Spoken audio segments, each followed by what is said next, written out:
नागौर जिले की राजनीति में आज गजब का खेल हो गया। आज डेगाना में जैसे ही आरएलपी की सत्ता संकल्प यात्रा की रैली रोड शो डेगाना पहुंचा तो रिचपाल मिर्दा के समर्थक व हनुमान बेनीवाल के समर्थक आमने सामने हो गए। यह तो गनीमत रही कि डेगाना पुलिस को पहले से इस बात की भनक लग गई थी कि दोनों गुटों के समर्थक आमने सामने हो सकते हैं। इसकी भनक पुलिस को थी। पुलिस ने समय रहते मामले को संभाल लिया। पुलिस ने दोनों गुटों के समर्थकों को अलग कर दिया और इस तरह से बात जमी जमाई रह गई। ये पूरा का पूरा जो राजनीतिक सिनेरियो है, इससे ये लग रहा है कि राजनीति में हलचलें अब तेज हो गई है और नागौर जिले की राजनीति में अब गतिविधियां लगातार बढ़ेगी। चुनाव जैसे जैसे नजदीक आ रहे हैं तो नेताओं के समर्थक जोश में आ रहे हैं। नागौर जिले में 3 दिन पहले तक करीब 2 सप्ताह तक राजनीतिक सन्नाटा पसरा रहा। जिले का कोई भी नेता किसी तरह का बयान नहीं दे रहा था। नेताओं में टिकटों को लेकर डर बैठा हुआ था। लेकिन जैसे ही रिचपाल मिर्दा चुनाव मैदान में आए और उन्होंने ये कहा कि ज्योति मिर्दा मेरी बेटी है और मैं खिंवसर 2-4 दिन जाऊंगा, अपने समर्थकों से जैसे ही रिचपाल मिर्दा ने सहमति ली तो उसके बाद जिले की राजनीति में एक तरीके से उफान आ गया। नागौर जिले के नेताओं में जोश आ चुका है और रिचपाल मिर्दा के इन बयानों के बाद आज हनुमान बेनीवाल की सत्ता संकल्प यात्रा पहले मेड़ता पहुंची।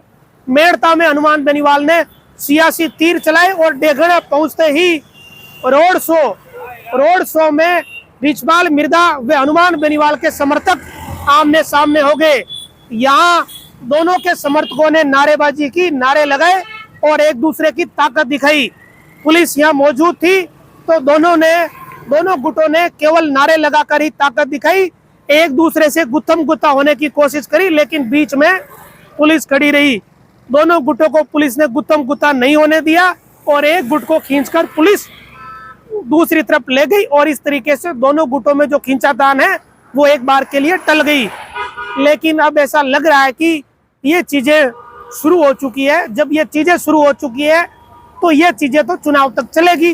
पुलिस के लिए ये बड़ा चुनौतीपूर्ण रहेगा पूरा का पूरा चुनाव, क्योंकि पूरे चुनाव की जो स्थिति है वो मिर्दा बनाम बेनीवाल होती हुई नजर आ रही है। एक तरफ मिर्दाओं का गुट है तो दूसरी तरफ हनुमान बेनीवाल है।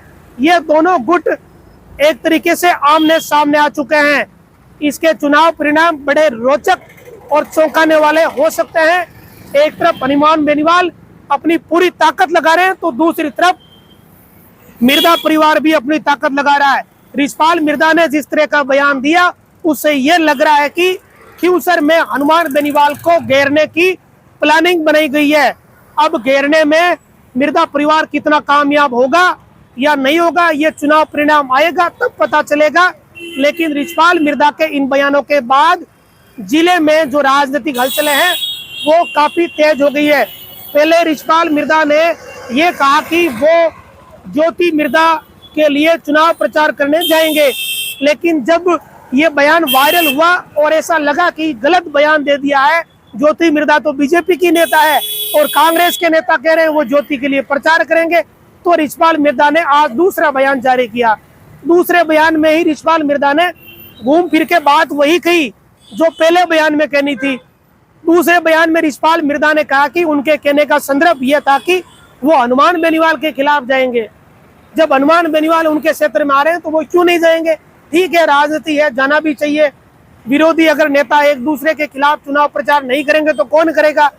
लेकिन ये चीजें हुई क्यों, ये परिस्थितियां बनी कहां से, इसे लेकर जनता थोड़ी अभी कंफ्यूज है।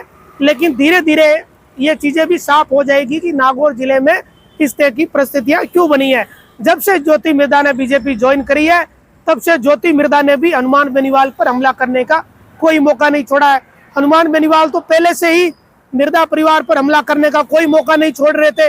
अब तो बिल्कुल ही मोर्चा जब खुल गया है तो ऐसा लग रहा है कि हनुमान बेनीवाल को जब जब मौका मिलेगा तब तब वो नाथूराम मिर्दा से लेकर ज्योति मिर्दा, रिचपाल मिर्दा, विजयपाल मिर्दा, इन सब पर जुबानी हमला बोलेंगे। तो एक तरफ ये गुट है तो दूसरी तरफ हनुमान बेनीवाल है। और चुनाव बड़ा नागौर का रोचक हो गया है। नागौर जिले की 5 सीटें इन परिस्थितियों से प्रभावित होने की संभावना है। सबसे पहले खिंवसर, नागौर, डेगाना, मेड़ता व जायल, इन 5 जगहों पर मिर्जा परिवार का भी होल्ड है और हनुमान बेनीवाल का भी होल्ड है। दोनों ही जो राजनीतिक परिवार है इन 5 जगहों पर अपना प्रभाव अच्छा खासा रखते हैं। पिछली बार जायल में आरएलपी के प्रत्याशी ने जबरदस्त वोट लिए थे।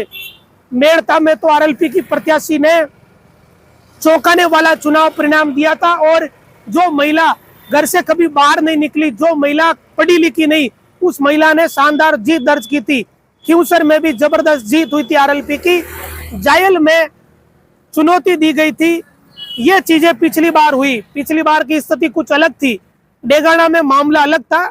डेगाना में रिछपाल मिर्जा बनाम अजय किलक था, लेकिन इस बार ऐसा लग रहा है कि हनुमान बेनीवाल कुछ अलग मन बना चुके हैं। आज उन्होंने डेगाना में सत्ता संकल्प यात्रा के दौरान ये कह भी दिया है कि वो डेगाना में ऐसा प्रत्याशी उतारेंगे जिसकी कल्पना किसी ने नहीं की होगी।